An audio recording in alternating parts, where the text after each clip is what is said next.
सोनू के कमरे में बत्ती जल रही है, लेकिन उसे गहरा डर सता रहा है क्योंकि वह कंबल के नीचे दुबका हुआ है। आंखें डर से चौड़ी हैं।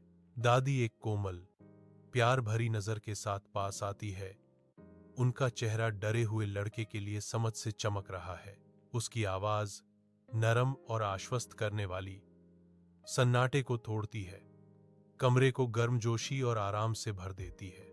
वह कहती है, सोनू मेरे प्यारे, अंधेरा डरने की चीज नहीं है। उसके शब्द हवा में तैर रहे थे, उसके तय धकते दिल के लिए एक आरामदायक मरहम। यह एक दोस्त है, एक शांत साथी। सोनू अभी भी अपने कंबल में लिपटा हुआ धीरे धीरे उसके आरामदायक शब्दों को आत्मसात करने लगता है। उसका डर कम होने लगता है। सोनू का कमरा मंद रोशनी वाला और अपनी दादी के जाने के बाद की खामोशी में डूबा हुआ। एक छोटी झिझकती हुई आकृति। सोनू धीरे धीरे हिम्मत बटोरता है।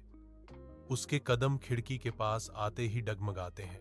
बाहर आकाश में एक पूर्ण चमकदार चंद्रमा लटका हुआ है, जिसकी सतह पर एक कोमल मुस्कान खेलती हुई प्रतीत होती है। चांदनी कमरे में आती है, बढ़ते हुए अंधेरे को पीछे धकेलती है, जिससे एक शांत और आरामदायक माहौल बनता है।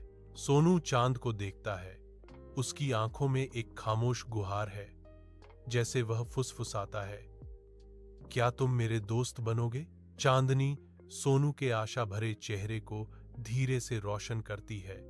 रात की हवा में एक खामोश वादा लटका हुआ है।